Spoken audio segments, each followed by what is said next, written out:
ونشهد أن سيدنا ونبينا ومولانا محمدا عبده ورسوله صلى الله تعالى على خير خلقه محمد وآله وأصحابه أجمعين. أما بعد فقد قال النبي صلى الله عليه وسلم: سيد الشهور شهر رمضان وسيد الأيام يوم الجمعة، أو كما قال صلى الله عليه وسلم. بزرگان محترم اور برادران عزیز، 25 شعبان المعظم 1442 ہجری جمعۃ المبارک کا دن آج کی مبارک تاریخ ہے، اور یوں سمجھ لیجئے کہ یہ شعبان المعظم کی آخری لمحات میں ہم اور آپ موجود ہیں،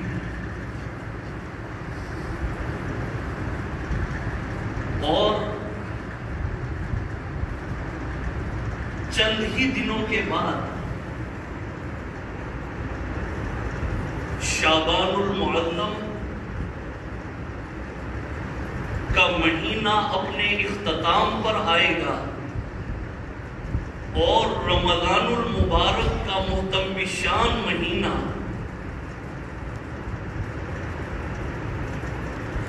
شروع ہوگا. اللہ تعالی ہم سب کو اتنی زندگی عطا فرمائے کہ ہم اپنی آنکھوں سے رمضان المبارک کا چاند دیکھیں، اس لیے کہ حضرات صحابہ کرام رضوان اللہ علیہم اجمعین اللہ تعالیٰ ان سب کی قبروں کو نور سے منور فرمائے. تابعین فرماتے ہیں کہ حضرات صحابہ کرام رضوان اللہ علیہم اجمعین رمضان المبارک کے شروع ہونے سے 6 مہینے پہلے دعائیں مانگا کرتے تھے، اللہ کے آگے گڑ گڑایا کرتے تھے کہ اے اللہ موت تو آنی ہے، لیکن اے اللہ ابھی موت نہ دی جو ہم اپنی آنکھوں سے رمضان دیکھنا چاہتے ہیں. اور جب رمضان کا مہینہ آتا تو حضرات صحابہ کرام رضوان اللہ علیہم اجمعین یوں سمجھ لیجئے جیسے کسی نے سچ کہا کہ جب رمضان کا مہینہ آ گیا اب کیفیت کیا ہے، اب آرزو اور تمنا کیا ہے. فرمائے کہ نکل جائے دم تیرے قدموں کے نیچے، نکل جائے دم تیرے قدموں کے نیچے، یہی دل کی حسرت یہی آرزو ہے. جب رمضان کا مہینہ آ گیا تو اب دل کی کیفیت یہ ہے کہ اے اللہ اس دنیا سے تو جانا ہے، موت تو آنی ہے، لیکن اے اللہ اگر میرے جانے کا وقت آئے تو میں روزے کی حالت میں. اور اس پر مجھے وہ واقعہ یاد آیا، عجیب واقعہ ہے. اللہ تعالیٰ ہمیں اس واقعے کو سمجھنے کی صلاحیت عطا فرمائے۔ غور سے سنیے گا، آپ جانتے ہیں کہ ایک جنگ پیش آئی ہے جس کا نام ہے جنگ یمامہ، اور یہ وہ جنگ ہے کہ 1,00,000 مسیلمہ کذاب کی فوج ہے صحابہ کرام کے مقابلے میں، اور حضرات صحابہ کرام ہیں صرف 12,000۔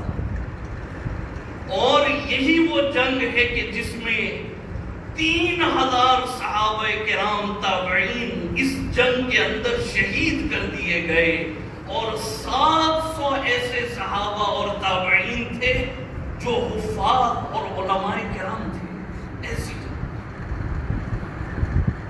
تو اس جنگ کا پورا واقعہ سنانا مقصود نہیں ہے میرے دوستوں اور بزرگوں، بتانا میں یہ چاہتا ہوں کہ جو مہینہ اللہ تعالیٰ آپ کو دینے والے ہیں، ایسا مہینہ یہ آنے والا ہے کہ جب آپ روزے کی حالت میں ہوں گے، اور یہ جتنی بھی حالات ہمارے سامنے ہیں، پریشانیاں، رزق کی تنگی، تکلیفیں، یہ وبائیں، بیماریاں، بلائیں، مصیبتیں، ان تمام حالات سے آپ گھبرائیے گا نہیں۔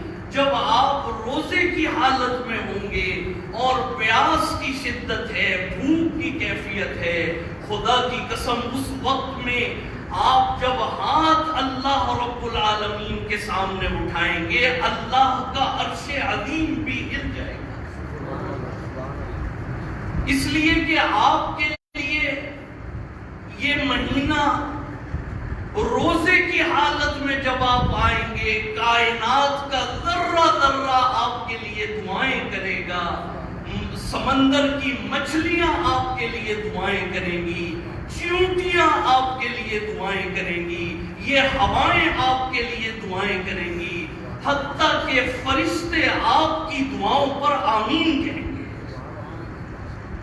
اور اس کو اور کھول دوں اگر میں اس بات کو،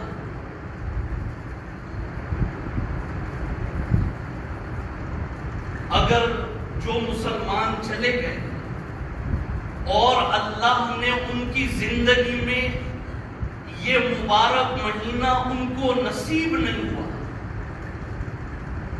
بڑے سے بڑا صاحب جائیداد، صاحب دولت، بڑی بڑی یوں سمجھ لیجئے کہ مل آنر کہیے یا جو بھی کہیے، جس کا بینک بیلنس بھی اربوں میں اور کروڑوں میں ہو، آج اگر اللہ اس کو موقع دے کہ جاؤ ہم تمہیں دنیا میں بھیجتے ہیں، خدا کی قسم وہ آ کر اپنا بینک بیلنس چیک نہیں کرے گا، وہ اپنی جائیدادوں کو نہیں دیکھے گا، وہ اپنی گاڑیوں کا حساب نہیں کرے گا، بلکہ اس کی کیفیت یہ ہوگی کہ میں روزہ رکھ کر اللہ کے آگے سجدے میں گر جاؤں۔ اس لیے کہ جو قبروں کے اندر جو مسلمان ہیں، آج ایک مرتبہ اگر وہ سبحان اللہ کہنا چاہیں تو وہ یہ بھی نہیں کہہ سکتے۔ اللہ نے آپ کو زندگی دی، آپ کی سانسیں ابھی آ رہی ہیں، آپ کو اللہ نے وقت دیا ہے، خدا کی قسم یہ بڑا قیمتی وقت ہے، اس کو غفلت میں نہ گزاریے گا۔ کتنے مسلمان پچھلے سال ہمارے ساتھ انہوں نے روزے رکھے، ہمارے گھروں میں موجود تھے، ہمارے پڑوس میں، ہمارے علاقے میں، ہماری انہی صفوں میں موجود تھے، آج ان کی جگہ بھی خالی ہے۔ یقین جانیے گا میرے دوستوں اور بزرگوں، یہ ایسا مہینہ اللہ تعالیٰ آپ کو دینے والے ہیں، اس کا ایک ایک روزہ، ایک ایک عبادت، ایک ایک تراویح جو ہے یہ بڑی قیمتی ہے۔ جنگ یمامہ کا میدان ہے اور جھنڈا حضرت زید بن ثابت، زید بن خطاب، ان کے ہاتھ میں جھنڈا ہے۔ مسیلمہ کذاب کی طرف سے ایسا زبردست قسم کا حملہ کیا گیا کہ یہ زخمی ہو گئے اور بالکل نزع کی کیفیت ہے، جھنڈا ان کے ہاتھ سے چھوٹا ہے، اور پھر جھنڈا سنبھالا حضرت سالم، کفار کی طرف سے حملہ کیا گیا اور ان کو بھی زخمی کیا گیا، اور جھنڈا آیا حضرت حبیب کے پاس۔ یہ لکھا ہے کہ یہ میدان جنگ کا وہاں پر موجود ہے، اور ایک صحابی ہیں وہ نکلے کہ چلو میں دیکھوں کہ کسی پورا میدان جو ہے وہ یوں سمجھ لیجئے کہ خون ہی خون وہاں پر موجود ہے، اور زخمی صحابہ کرام ہے، کسی کا ہاتھ کٹا ہوا ہے، کسی کا پاؤں کٹا ہوا ہے، کوئی بالکل جو ہے جان نکلنے والی ہے۔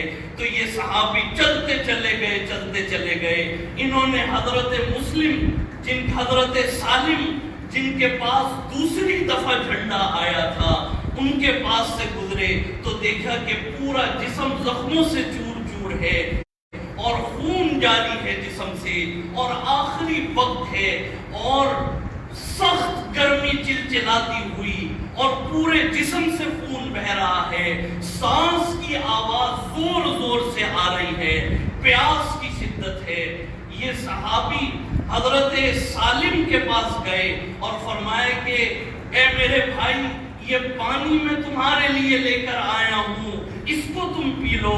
حضرت سالم رضی اللہ تعالیٰ عنہ فرماتے ہیں، فرمائے کہ آنکھوں سے آنسو جاری ہو گئے اور فرمائے کہ میرا روزہ ہے، یہ پانی تم میرے پاس رکھ دو، اگر میں بچ گیا تو میں روزہ افطار کر لوں گا، اگر نہ بچا تو سرکار دو عالم صلی اللہ علیہ وآلہ وسلم کے دسترخوان پر جا کر اللہ کی بارگاہ میں پہنچ کر میں روزہ افطار کروں۔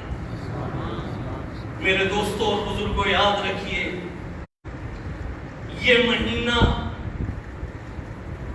جلوہ افروز ہونے والا ہے، اس سے پہلے اس کا کیا استقبال اور کیا اس کی تیاری ہے، میں صرف آج کی اس نشست میں بتانا یہ چاہتا ہوں۔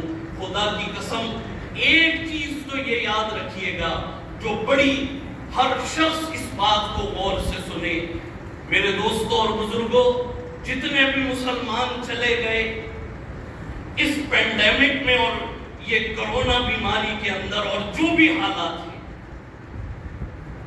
تو یہ بڑا نازک وقت ہے۔ اللہ کی طرف سے پوری دنیا میں ایک گرفت اللہ نے کی ہوئی ہے، ایک عذاب کی کیفیت ہے، لیکن میرے دوستوں اور بزرگوں، اس ساری کیفیت کے اندر آپ نے کیا کرنا ہے؟ پہلی بات تو یہ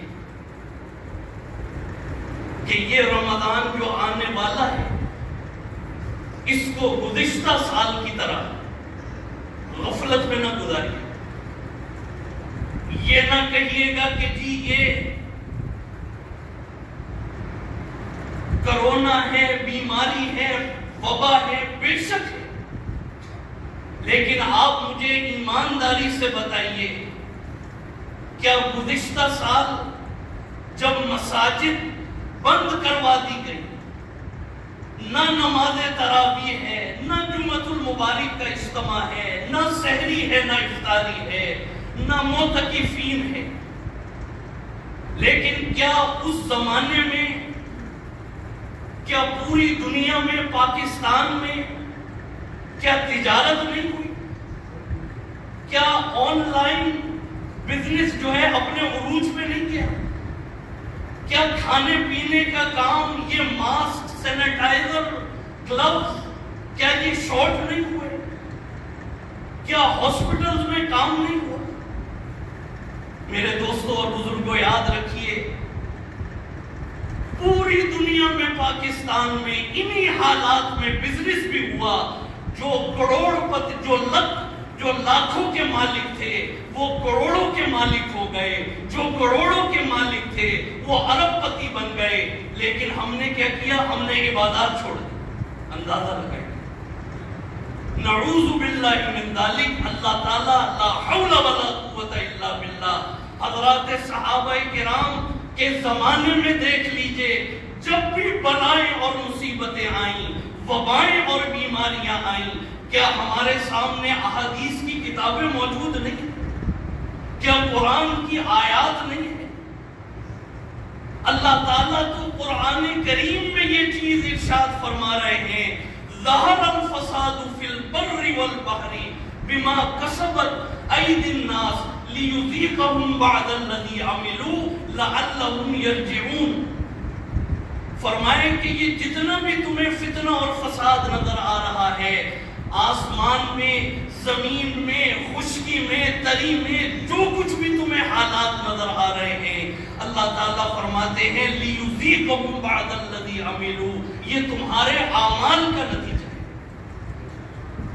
تو آپ مجھے یہ بتائیے کہ جب اعمال ہمارے خراب ہو گئے تو ان کی معافی بیت اللہ میں جا کر ہوگی، مسجد نبوی میں بیٹھ کے ہوگی، پوری دنیا میں جتنی بھی مساجد ہیں وہاں پر جمع ہو کر حالت سجدہ میں صلاۃ التوبہ پڑھ کے ہوگی، یا اس کی معافی جو ہے یہ جتنے بڑے بڑے گروسری کے اور یہ جتنے بھی شاپنگ مال اور یہ جتنی وہاں پر یہ بڑے بڑے جتنے بھی اسٹور ہیں وہاں پر جا کر ہوگی۔ آپ نے جتنے بھی اسٹور تھے، جتنی دکانیں تھی، جتنے مال تھے، وہ تو آپ نے کھول دیے کھانے پینے کے لیے، لیکن جہاں سے ان حالات کے فیصلے تبدیل ہونے تھے وہاں پر آپ نے تالے لگا۔ یہ کہاں پر ہو رہا ہے؟ اسلامی جمہوریہ پاکستان میں، ریاست مدینہ میں یہ کام ہو رہا ہے۔ آپ ٹھیک ہے، آپ میڈیکل اوپینین ہوگی، آپ احتیاط کیجئے، فاصلہ کیجئے، جو مرضی کیجئے، لیکن مساجد کو تو بند نہ کیجئے۔ کیا آپ بھول گئے حضرات صحابہ کرام کے زمانے میں، تابعین کے زمانے میں، جب بھی کوئی مصیبت آئی، وبا آئی، بیماری آئی، حضرات صحابہ کرام بیت اللہ کا غلاف کعبہ پکڑ کے کھڑے ہو گئے، اللہ کے آگے زمین پر گر گئے اور کہا کہ اے اللہ، ہم اس وقت تک آپ کا گھر چھوڑیں گے نہیں، ہم اس وقت تک آپ کا در چھوڑیں گے نہیں جب تک کہ یہ وبا، یہ بیماری، یہ مصیبت دور نہ ہو جائے۔ اور میرے دوستوں اور بزرگوں، قرآن کیا کہہ رہا ہے؟ ٹھیک ہے، آپ ماسک بھی پہنیے، آپ سوشل ڈسٹنس جو ہے اس کا بھی خیال کیجئے، سینیٹائزر بھی جو کر سکتے ہیں کریں، لیکن قرآن کیا کہہ رہا ہے؟ پہلی چیز، ما اصاب من مصیبت الا باذن اللہ۔ کوئی مصیبت، کوئی تکلیف، کوئی بیماری، کوئی وبا، کوئی بلا، کوئی جراثیم آ ہی نہیں سکتا جب تک کہ اللہ کا حکم نہ۔ یہ جتنے بھی لوگ چلے گئے، اللہ نے اس وائرس پر ان کا نام لکھا ہوا تھا، کون سا وائرس پوری دنیا میں کس کو جا کے لگنا ہے، کس نے ٹھیک ہونا ہے، کس نے اللہ کی بارگاہ میں پہنچ جانا ہے۔ میرے دوستوں اور بزرگوں، قرآن کیا کہہ رہا ہے؟ وَإِذَا مَرِضْتُ فَهُوَ يَشْفِينِ۔ جب میں بیمار ہوتا ہوں تو کون شفا دیتا ہے؟ زور سے بتائیے گا، کون شفا دیتا ہے؟ تو جب اللہ شفا دیتا ہے تو میرے دوستوں اور بزرگوں، پھر اللہ کے گھر میں جمع ہوں، مسجدوں کو آباد کریں۔ یاد رکھیے گا، آج پھر گزشتہ سال والے حالات ہمارے سامنے آ رہے ہیں۔ وہی SOPs کے نام پر کہیں پر یہ کہا جا رہا ہے کہ وضو خانہ بند کریں، بیت الخلا بند کریں، یہ کارپٹ اٹھائیں اور یہ کریں اور وہ کریں، لیکن میرے دوستوں اور بزرگوں یاد رکھیے، میں ان کو بھی کہنا چاہتا ہوں کہ تم اللہ کے خوف سے ڈرو، اللہ کے عذاب سے ڈرو۔ جب بھی اللہ کا عذاب آیا ہے اس وقت کے اندر تو اللہ کے گھر میں جمع ہونا چاہیے، اللہ سے مانگنا چاہیے۔ پوری انسانی تاریخ میں آپ کو نہیں ملا، کہیں پر ہوا ہوگا، حتیٰ کہ تمام فقہاء کرام کا یہ فتویٰ اور یہ فیصلہ ہے کہ جہاں پر ایک مرتبہ آذان، اقامت اور نماز ہو جائے، وہاں پر پھر قیامت تک اس کو جاری رکھنا چاہیے. یہ نہیں کہ حالات آئے آپ نے دنیا جہان کو کھولا ہوا ہے, دنیا کے معاملات چل رہے ہیں, لیکن ساری سختی جو ہے وہ مساجد میں ہے. اللہ تعالی ہم سب کے دلوں پر جو غفلتوں کے پردے پڑے ہوئے ہیں اللہ تعالی ان کو اٹھا دے. میرے دوستوں اور بزرگوں, وقت جو ہے وہ بالکل ایک دم گزر جاتا ہے. بہت سی باتیں تھی جو آپ سے مجھے آج کی نشست میں بیان کرنی تھی. بس ایک چیز سنا کے ختم کروں گا. حضرت سلمان فارسی رضی اللہ تعالیٰ عنہ کی وہ روایت گزشتہ جمعہ بھی کوشش کی لیکن وہ مکمل نہیں ہوئی. اس میں آپ صلی اللہ علیہ وآلہ وسلم کا جو ارشاد گرامی ہے کہ رمضان کو کیسے گزارنا ہے, رمضان میں کیا کام کرنا ہے, کیا پڑھنا ہے, کن چیزوں سے بچنا ہے, اس کو سنا کے میں ختم کروں گا. اور پھر آپ کو پورے مہینے کا ایک نصب العین اور دستور آپ کو مل جائے گا. اگر آپ نے اس کے مطابق رمضان گزار لیا, خدا کی قسم اللہ تعالیٰ آپ کی مغفرت بھی فرمائیں گے, آپ کے رزق میں بھی برکت دیں گے, اور یہ جتنی بھی تکلیفیں اور بلائیں ہیں اللہ تعالیٰ ان سے آپ کو دور فرمائیں گے. فرمائے کہ عن سلمان رضی اللہ تعالیٰ عنہ خطبنا رسول اللہ صلی اللہ علیہ وسلم فی آخری یوم من شعبان, کہ حضور اکرم صلی اللہ علیہ وآلہ وسلم نے رمضان کے آخری دنوں کے اندر خطبہ ارشاد فرمایا. کیا فرمایا؟ فرمایا کہ یا ایھا الناس قد اظلکم شہر عظیم مبارک, اے مسلمانوں تم پر ایک مہینہ اپنا سایہ رحمت ڈالنے والا ہے, سایہ فکر ہونے والا ہے. ایسا وہ مہینہ اللہ تعالیٰ تمہیں دینے والے ہیں کہ جیسے ہی وہ مہینہ اس کا چاند نظر آئے گا, اذا جاء رمضان فتحت ابواب الجنہ وغلقت ابواب النار وصفدت الشیاطین. جیسے ہی آپ چاند دیکھیں گے اللہ تعالیٰ پوری امت مسلمہ کے لیے آسمانوں کے تمام دروازے کھول دیے جائیں گے, جنت کے تمام دروازے کھول دیے جائیں گے, جنت کی ہوائیں آپ محسوس کریں گے, جہنم کے دروازے بند کر دیے جائیں گے. ابلیس اور شیطان کو, یہ جتنے بھی شیطان ہیں ان کو جکڑ دیا جائے. فرمائے کہ فیہ لیلۃ, اس میں ایک رات ہے, خیر من الف شہر, جو 1000 مہینوں سے بہتر ہے. اور اس میں اللہ نے روزے کو فرض کیا, ایسا اللہ نے اس کو فرض کیا ہے. خدا کی قسم دعا کیا کیجئے کہ اے اللہ ایک بھی روزہ نہ چھوٹے. اگر کسی مسلمان کا ایک روزہ چھوٹ گیا اور وہ قیامت تک اللہ تعالیٰ اس کو زندہ رکھے اور وہ قیامت تک روزہ رکھتا رہے, لیکن رمضان کا ایک روزہ جو چھوڑا تھا اس کا اجر مل نہیں سکتا. پھر آپ نے آگے کیا فرمایا؟ یہ بات ہے سننے کے قابل, آپ پریشان نہ ہو. اگر آپ کو اللہ کے نبی کی زبان اقدس پر آپ کا ایمان ہے تو گھبرائیے گا نہیں. ایک تکلیف اور ایک تنگی تو اللہ کے نبی نے آپ کی دور کر دی. فرمایا کہ ہوا شہر یزاد فی رزق المؤمن, اللہ تعالیٰ یہ وہ مہینہ تمہیں دینے والے ہیں اے میری امت. حضور نے فرمایا یہ وہ مہینہ ہے کہ جس میں اللہ تعالیٰ تمہارا رزق بڑھا دیں گے انشاءاللہ. سب انشاءاللہ آپ کا رزق بڑھ جائے گا. رزق کی تنگی, مال کی تنگی سے نہ گھبرائیے, لیکن کس کا بڑھایا جائے گا؟ جو روزہ رکھے, جو تراویح, جو عبادت کرے, جو نظروں کی حفاظت, اپنی آنکھوں کی, کانوں کی حفاظت کرے.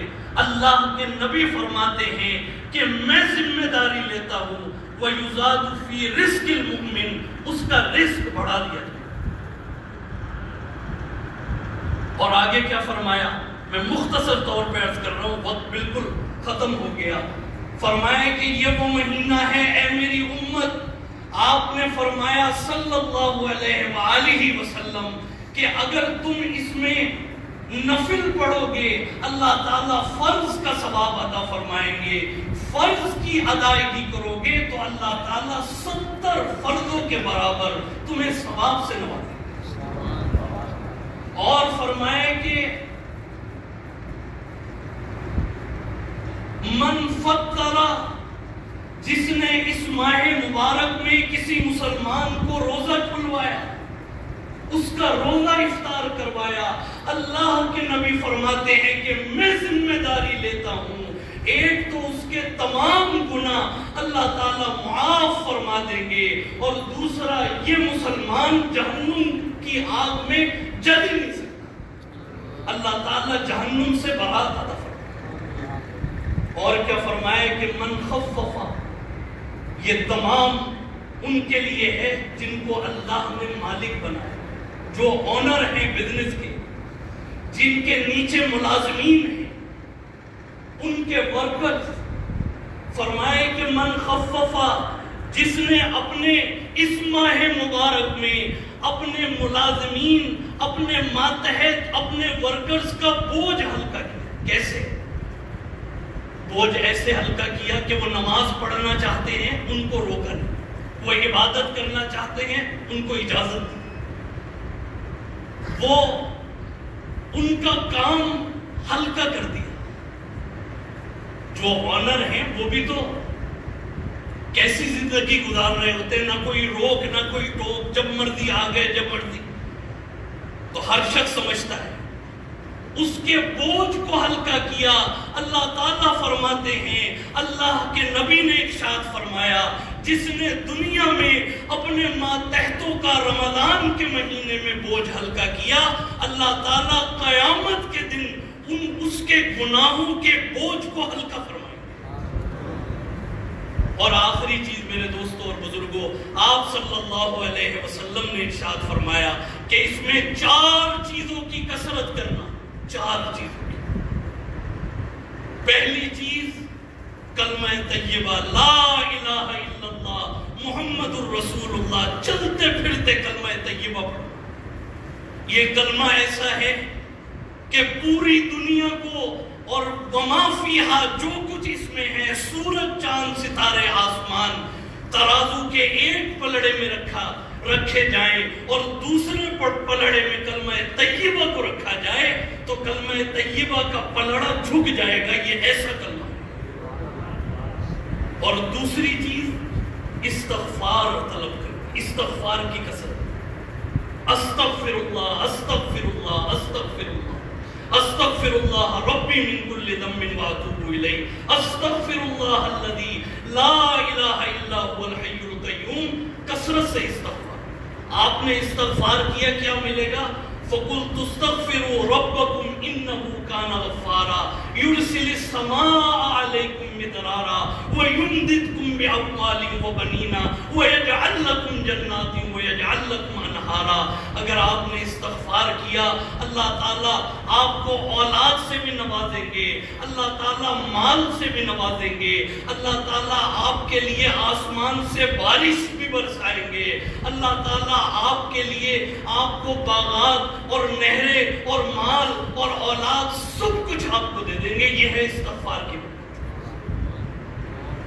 اور حضور اکرم صلی اللہ علیہ وسلم نے اسی خطبے میں ارشاد فرمایا، بس یہ سنا کے ختم کروں گا، وہ شہر اولہ رحمت، اس کا پہلا عشرہ رحمت، وہ اوسطہ مغفرت، درمیانی عشرہ مغفرت، وہ آخرہ عتق من النیران، اور آخری عشرہ جہنم سے چھٹکارے کا ہے۔ جب پہلا عشرہ آئے، اللہ کی طرف سے آسمانوں سے عرش عظیم سے رحمت کے فیصلے کیے جائیں گے، رحمت کے فیصلے آسمانوں سے اتریں گے، تو آپ نے کیا پڑھنا ہے؟ قرآن کی دعا ہے، رب اغفر ورحم وانت خیر الراحمین۔ ایک دفعہ سب پڑھ لیجئے، رب اغفر ورحم وانت خیر الراحمین۔ اے اللہ مجھے معاف فرما دیجئے، میری مغفرت فرما دیجئے، آپ سب سے زیادہ رحم کرنے والے ہیں۔ اور جب بھی آپ دعا مانگے پہلے عشرے میں تو اللہ کے جو صفاتی نام ہیں اس میں سے یا ارحم الراحمین، یا ارحم الراحمین، یا ارحم الراحمین، اس انداز سے آپ دعا کیجئے۔ اللہ تعالیٰ آپ سب کو اجر عظیم عطا فرمائے۔ میرے دوستوں اور بزرگوں، بس یہ بات سنا کے ختم کروں گا۔ الحمدللہ آپ جانتے ہیں کل انشاءاللہ استقبال رمضان کے حوالے سے یہاں پر درس قرآن عصر کی نماز، مغرب کی نماز کے بعد ہو رہا ہے۔ حضرت مولانا ڈاکٹر محمد سعد صدیقی صاحب دامت برکاتہم تشریف لا رہے ہیں، اس میں آپ تمام حضرات شامل ہو جائیں۔ اللہ تعالیٰ آپ سب کو اجر عظیم سے نوازے۔